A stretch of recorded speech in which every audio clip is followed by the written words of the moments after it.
लोहा येथे क्रांतीसूर्य जगज्योती महात्मा बसवेश्वर महाराज यांच्या अश्वरूढ पुतळ्याचा लोकार्पण सोहळा थाटात पार पडला।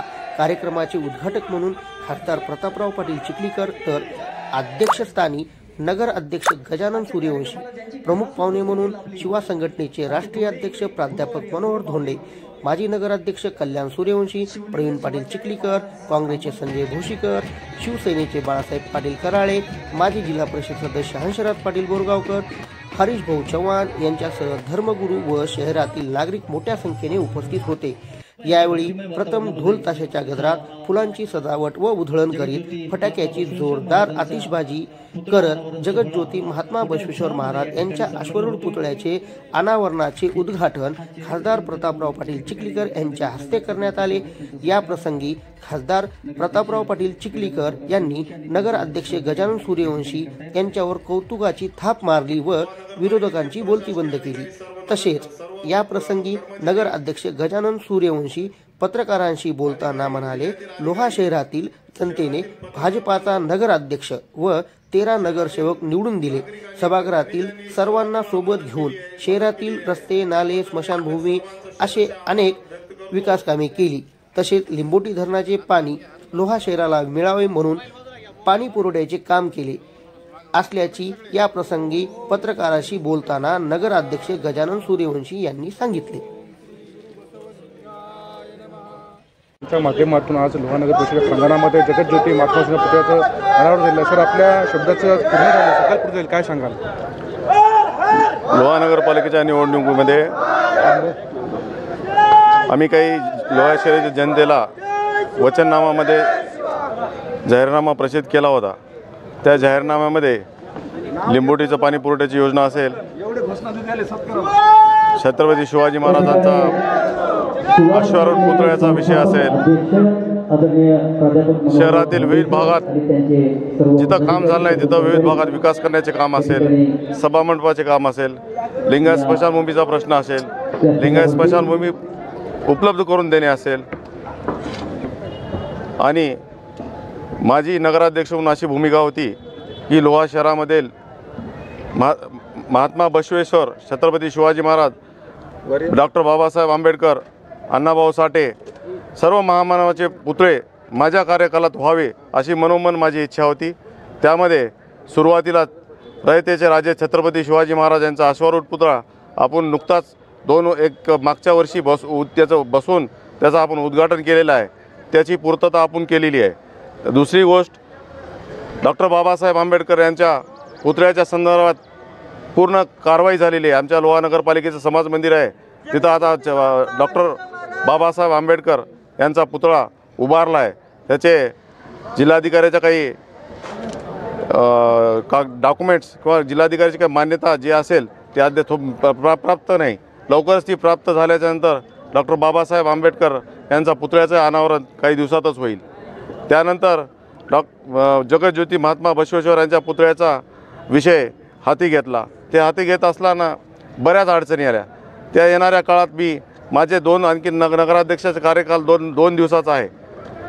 त्या कार्यकालात झाल्याच्यानंतर मी लोह्यातील जनतेला या 5 वर्षात केलेल्या कामाचा आढावा आणि बसवेश्वर महाराजांच्या पुतळ्याच्या संदर्भात मला काय करावं लागलं, कशा पद्धतीचं मला प्रयत्न करावा लागला आणि किती अडथळे आले, मी येणाऱ्या काळामध्ये आपल्या माध्यमातून लोहा शहरातील जनतेला आणि माझ्या विश्वासातील माणसाला, माझ्या मित्र कंपनीला, माझ्या समाजाला आणि लोहा शहरातील सर्व तमाम जनतेला सांगेल।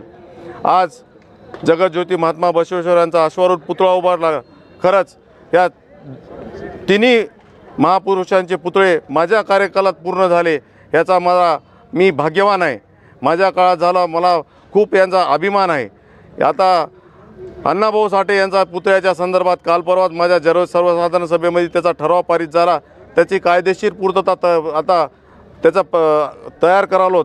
येणाऱ्या काही दिवसात माननीय जिल्हाधिकाऱ्यांना हा सुद्धा प्रस्ताव आपला देण्यात येईल आणि त्याची येणाऱ्या काळात नगराध्यक्ष म्हणूनच येणारी निवडणूक होजेपर्यंत नगराध्यक्ष हा पदसिद्ध नगराध्यक्ष असतो, त्याच्याच मार्गदर्शनाखाली याच्या सूचनेनुसार प्रशासकांना काम करायचं असं शासनाचं धोरण आहे। त्यामुळे येणाऱ्या काळामध्ये अण्णाभाऊ साठे यांचा पुतळा नक्की उभारणार आहे। त्याचबरोबर लोहा शहरामध्ये विविध ठिकाणी विकास कामे झालेली, जवळपास 40 ते 50 कोटीचे कामं लोहा नगरपालिकेत मी नगराध्यक्ष झाल्यावर झाली। श्रेय घेणारे भरपूर श्रेय घेणारे आहेत। मी येणाऱ्या काळात मला या विकास कामासाठी कोण्या अधिकाऱ्यांनी, कोण्या नेत्यांनी आणि कोण्या माझ्या सहकार्यांनी मदत केली मी आपल्यासमोर मांडणार आहे। आणि दुसरी गोष्ट, लोहा शहरात आत्तापर्यंत सभामंडपाचे काम कोणी केलेलं नाही। देवनेवाडी ते प्रसिद्ध असलेले चटो आप्पाचे देवस्थान आहे, ते जागृत देवस्थान आहे। त्या देवस्थानामध्ये वर्षभर भंडारे चालू असतात। तिथं भंडारे होणाऱ्यांची आणि दर्शनाला येणाऱ्यांची गैरसोय होणे म्हणून पहिलं नगराध्यक्ष झाल्या मी तिथं, त्यांची मागणी 10 लाख रुपयाची होती, मी तिथं 50 लाख रुपयाचं सभागृह दिलं। त्यानंतर जैन समाजाचा सभागृहाचा प्रश्न मार्गी लावा, त्यासाठी 30 लाख रुपये खर्च करून ते सभामंडप मंजूर करून आणले, त्याचे कामही पूर्ण झाले आहे। स्वामी समर्थ महाराजाच्या सभामंडपासाठी आतापर्यंत बऱ्याच नेत्यांनी तिथं आश्वासन दिले, त्याची पूर्तता केली नाही। स्वामी महाराजांचा आशीर्वाद यापूर्वी माझ्यासोबत आहे आणि पुढेही माझ्यासोबत राहणार आहे, ही मला खात्री आहे। स्वामी महाराजांचं ब्रीदवाक्य आहे, भिवू नकोस मी कोणाच्या पाठीशी आहे। त्यानुसार मी त्यांच्याच पुढाकाराने, त्यांच्याच ह्याच्याने मी आजपर्यंत पुढे आलेलो आहो। आणि स्वामी माझं काहीतरी भक्त म्हणून तिथं देणं लागतं, म्हणून मी तिथं 25 लाख रुपयाचं सभागृह आता बांधकाम चालू आहे, त्या काळात पूर्ण होईल। शिवकल्याण नगर येथे महादेव मंदिर आहे, त्या महादेव मंदिरामध्ये शिवकल्याण नगर परिसरातील आणि गावातील परिसरातील सर्व शहरातील जनता, समाज बांधव दर्शनासाठी जातात। तिथं पहिले मी 10 लाख नगरसेवक असताना 10 लाख रुपयाचा निधी आणून तिथं एक महादेव मंदिराची स्थापना केली। त्यानंतर तिथं जागा तर भरपूर आहे, पण काम पूर्ण नसल्यामुळे काय गैरसोयी होत्या, त्यामध्ये मी स्वतः लक्ष देऊन तिथं 50 लाख रुपये मंजूर करून आणले, त्याचं काम पूर्ण चालू आहे, येत्या काळात पूर्ण होईल। त्याचबरोबर राजाराम नगरमध्ये मारुती मंदिर सभागृहाला 20 लाख रुपये दिले। अशा प्रकारे 2 कोटी रुपये सभामंडपावर आणि शहरामध्ये जवळपास 40 लाख रुपयाचे CC रस्त्याचे काम माझ्या काळात झाले। लिंगायत समाजासाठी स्मशानभूमीची जागा उपलब्ध नव्हती। लोहा नगरपालिकेत समाजांची काही सूचना नसताना, समाजांचं काही निवेदन नसताना, मागणी नसताना समाजाचं काहीतरी देणं लागतं, या उद्देशानं लोहा नगरीचे नगराध्यक्ष या नात्याने मी तिथं समाजासाठी, लिंगायत समाजासाठी 12 गुंठे जागा उपलब्ध करून दिली नगरपालिकेच्या माध्यमातून। आणि तिथं 77 लाख रुपयाचं निधी आणून तिथं लिंगायत स्मशानभूमीचं बांधकाम चालू आहे, येत्या काळामध्ये ते पूर्ण होईल। अशा प्रकारे शहरामध्ये विविध ठिकाणी नगराध्यक्ष या नात्याने मी विकासाचे कामं केले आणि पुढेही करत राहील। त्याचबरोबर लोहा शहरामध्ये प्रत्येक निवडणुकीमध्ये विषय होता की लिंबोटी धरणाचा पाणी पुरवठा आम्ही आणतो, आम्हाला मतदान करा। पण आजपर्यंत जेवढे नगराध्यक्ष झाले त्यांनी ना वचननाम्याची पूर्तता केली, फक्त जाहीर करायचं। मी माझ्या जाहीरनाम्यामध्ये लिंबोटीचा पाणी पुरवठ्याचा योजनेचा प्रश्न होता, तो 66,69,00,000 रुपये, 66 कोटी 69 लाख रुपयाचा निधी मी शासन दरबारी आणला आणि लोहा नगरपालिकेच्या पाणी पुरवठ्याची योजना मंजूर झाली, त्याचा कार्यादेश दिला आणि त्याचं कामही चालू आहे।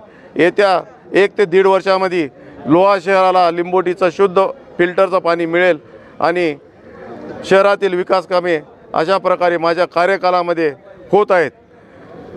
भविष्यात बी लोहा शहराच्या जनतेच्या सेवेत राहील आणि पुढे बी शहरातील आवश्यक ते काम आहेत ते करण्याचा प्रामाणिक प्रयत्न करेल, एवढं मी सांगतो। थँक्यू।